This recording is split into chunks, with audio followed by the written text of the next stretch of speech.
नंदुरबारच्या माजी प्रभारी कृषी अधीक्षकांवर आता कायद्याची टांगती तलवार लटकली आहे। जिल्ह्यात घडलेल्या 28 कोटींच्या घोटाळा प्रकरणानंतर ही कारवाई करण्यात आली आहे। वृत्त संस्थांच्या माध्यमातून या प्रकरणावर टाकलेल्या प्रकाशानंतर आता प्रशासनाला जाग आली आहे असं सांगितलं जाते। जिल्हाधिकारी डॉक्टर मिथाली सेठी यांनी या संदर्भातील कारवाईची शिफारस कृषी आयुक्तांकडे केली आहे। आता ह्या प्रकरणावर जिल्ह्यातील चौकशी समितीने देखील शिक्कामोर्तब केलाय। त्यामुळे तत्कालीन कृषी अधीक्षक सी.के. ठाकरे चांगल्याच अडचणीत सापडले आहेत। परंतु शेतकऱ्यांच्या हक्काचा पैसा खाणाऱ्या या भ्रष्ट अधिकारी आणि कंपन्यांवर केलेल्या कारवाईवर आता जिल्ह्यातील नागरिकांकडून सकारात्मक प्रतिक्रिया उमटली आहे। तर या संदर्भात आता संबंधित अधिकाऱ्यांवर नेमकी कोणती कारवाई करण्यात आली आहे? आता या कारवाईनंतर खरोखर जिल्ह्यातील सामान्य शेतकऱ्यांना न्याय मिळेल का? तर चला या सर्व प्रश्नांवर चर्चा करूया आणि जिल्ह्यात झालेल्या या कायदेशीर कारवाई संदर्भातील सर्व बाजूंवर अगदी सविस्तर पद्धतीने प्रकाश टाकूयात आजच्या या व्हिडिओमध्ये। आजच्या बातमीचे लेखक आहे मेहुल मराठे। तर मित्रांनो, मागील काही काळापूर्वी नंदुरबार जिल्ह्यात एका धक्कादायक प्रकाराने आपले तोंड वर केलं होतं। जिल्हा कृषी विभागाचा तब्बल 28 कोटींचा महाघोटाळा उघड झाला होता। यामध्ये कृषी विभागाने शेतकरी कंपन्यांसाठी राबवलेल्या महत्त्वाकांक्षी योजनेत नियमबाह्य कामकाज झाले आणि सोबतच अनेक गैरकारभार उघड झाले। या प्रकरणानंतर जिल्हाभरातून संताप व्यक्त केला गेला। त्याचप्रमाणे अनेक वृत्त संस्थांनी ही बातमी लावून धरली होती। त्यानंतर जिल्हाधिकाऱ्यांनी या संदर्भात कारवाईचे आदेश दिले होते।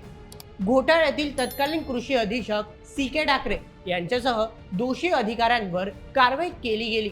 या संदर्भातील पुढील तपासाचे आदेश जिल्हाधिकारी डॉक्टर मिथाली सेठी यांनी नवनियुक्त कृषी अधीक्षकांना दिले होते। या आदेशानंतर कृषी विभागाच्या नव्याने पदभार सांभाळलेल्या जिल्हा कृषी अधीक्षक शंकर किरवे यांनी या प्रकरणावर अहवाल सादर करण्याच्या सूचना दिल्या होत्या। या प्रकरणामध्ये जिल्हा नियोजन समितीच्या 28 कोटींच्या निधीतून योजना राबविताना 21 बोगस शेतकरी उत्पादक कंपन्यांना कोट्यावधीचा निधी दिला जात होता। कृषी विभागाचे अधिकारी कार्यरत असलेल्या कंपन्यांना देखील कोट्यावधींचा अनुदान मिळालं होतं। त्यामध्ये सर्व कंपन्यांना नियमबाह्य पद्धतीने निवडण्यात आले होते। त्यामुळे आधीच जर कंपन्यांची योग्य तपासणी केली गेली असती तर हा संपूर्ण गैरकारभार टाळता आला असता असं सध्या सांगण्यात येत आहे। या गैरकारभारासाठी कारणीभूत असणारे तत्कालीन कृषी अधीक्षक आणि सध्याचे उपविभागीय कृषी अधिकारी सी.के. ठाकरे यांच्यावर कायदेशीर कारवाई करण्याचे आदेश जिल्हाधिकारी डॉक्टर मिथाली सेठी यांनी कृषी आयुक्तांकडे केली आहे। या योजनेतील काही कंपन्यांना अनुदान देताना काही त्रुटी ठेवण्यात आल्या होत्या। त्याचप्रमाणे शासनाकडून करण्यात आलेल्या मार्गदर्शन तत्वांवर दुर्लक्ष केले गेले। यामुळे महाराष्ट्र नागरी सेवा नियम 1997 नुसार शिस्तभंगाची कारवाई करण्यात आली आहे। आता या कारवाई संबंधीचा पुढील प्रस्ताव कृषी आयुक्त पुणे यांच्याकडे पाठवण्यात आला आहे।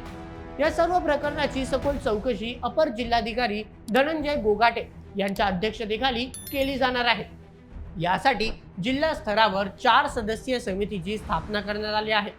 या समिती स्थापनेसंदर्भातील निर्णय जिल्हाधिकारी डॉक्टर मिथाली सेठी यांनी घेतलाय। आता लवकरच ही समिती या संदर्भातील आपला अहवाल सादर करणार असे नंदुरबार जिल्हा प्रशासनाकडून सांगण्यात आलंय।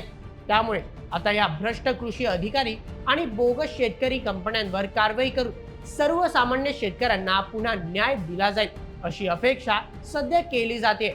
जिल्हाधिकारी डॉक्टर मिथाली सेठी यांनी आता या प्रकरणात वैयक्तिकरित्या लक्ष घातल्यामुळे आता ही कारवाई करणं शक्य झालंय, म्हणून त्यांचे देखील जिल्ह्याभरातून कौतुक करण्यात येत आहे। आता या प्रकरणावरील पुढील प्रक्रिया केव्हापर्यंत होते याकडे सगळ्यांचं लक्ष लागलंय।